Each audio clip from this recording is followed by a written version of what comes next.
Hello. भगवत प्रेमियों, देवियों और सज्जनों, कल आप लोगों ने सूर्यवंश की उत्पत्ति सुनी थी। आज आप लोग चंद्रवंश के विषय में सुने। चंद्रवंश के विषय में जानकारी लें। वैवस्वत मनु की पत्नी श्रद्धा, जिसे सूर्यवंश हुआ, और इक्ष्वाकु पुत्र हुए। इक्ष्वाकु से पहले वैवस्वत ने अपनी पत्नी के साथ विष्णु जी के द्वारा एक श्रेष्ठ यज्ञ करवाया, जिसमें श्रद्धा की इच्छा थी कि मेरी पुत्री हो। इसलिए उनके एक पुत्री उत्पन्न होती है। पुत्री को उत्पन्न देखकर जो वैवस्वत मनु थे दुखी हो गए।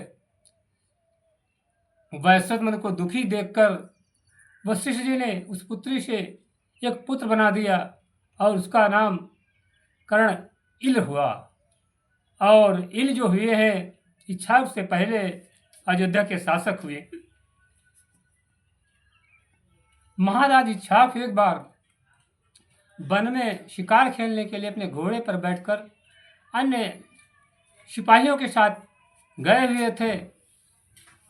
वे शिकार खेलते खेलते प्रसवण वन की सीमा पे पहुंच गए। प्रसवण वन की सीमा में पहुंच गए तो वो स्वयं एक स्त्री रूप में परिणित हो जाते हैं। घोड़ा घोड़ी बन जाता है और साथ में सैनिक आए हुए सभी स्त्री के रूप में परिवर्तित हो जाते हैं। प्रसवण वन की कहानी यह है कि प्रसवण वन में शंकर जी, माता पार्वती, शंकर जी और पार्वती क्रीड़ाएं किया करते थे। एक बार माता पार्वती जी नग्न अवस्था में शंकर जी के साथ प्रणय संबंध में क्रीड़ा मस्त थी। उसी समय सप्तऋषि आ जाते हैं। दूर से सप्तऋषियों ने माता जी को इस वेश में देखा तो वो तो इधर उधर इतस्ततः फैल जाते हैं, किंतु माता जी देख लेते हैं, शर्मिंदा हो जाती हैं। माता जी शर्मिंदा और जब दुखी हो जाती तो शंकर जी ने कहा, चिंता मत करो सुश्रोमणि, आज से इस वन के अंदर जो भी आ जाएगा, पुरुष रूप से जो आएगा वो स्त्री रूप में परिवर्तित हो जाएगा। इसी के शापवश ये सब वहाँ जो पहुँच जाता था वो स्त्री रूप में परिवर्तित हो जाता था। जब राजा इल से इला हो गए तो अपने को अचंभित देखने लगे ये सब क्या हुआ। और उसकी सीमा से जब परे हुए तो चंद्रमा का पुत्र जो बुध हुआ है, अत्रि अनुसुईया से चंद्रमा हुए हैं। चंद्रमा का पुत्र बुध जो हुआ है गुरुपति तारा से प्राप्त हुआ था। बुध ने देखा तो बुध ने इला से समागम किया। तो उसके बाद उससे पुत्र होता है पुरुरवा। पुरुरवा उत्पन्न होता है। उसने अपनी राजधानी प्रतिष्ठानपुर बनाई, जो वर्तमान झांसी कहा जाता है और इलाहाबाद के निकट में है। पुरुरवा ने उर्वशी से संबंध बनाए, उससे छापुत्र होते हैं। उसके छापुत्र होते हैं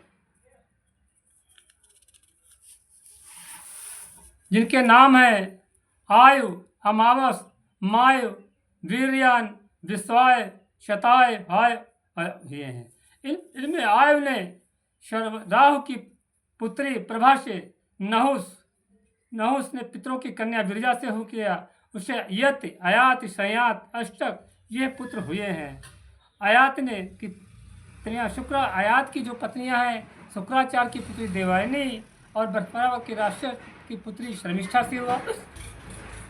उससे 5 पुत्र होते हैं। अयात की पुत्री शर्मिष्ठा हुई। देवायनी ने यद, पुरुष जन को जन्म दिया। शर्मिष्ठा ने दुहा, अन्न तथा यद को जन्म दिया। यद ने सहस्त्राजी, स्पष्ट, नील, अंजल तथा को अनिमित्र को जन्म दिया है। सहस्त्राजी से हैवय बेसुर पुत्र हैवय धर्ममित्र हुआ है। इस प्रकार से 60वीं पीढ़ी में सूर्यसेन हुए। सूर्यसेन से वसुदेव हुए। वसुदेव से कृष्ण हुए हैं। और कृष्ण की आगे संततियाँ काफ़ी हुई। कर्ण का परिवार और कुटुंबजन सुनने के लिए अग्रिम विषय में देखें। राधे राधे राधे राधे राधे।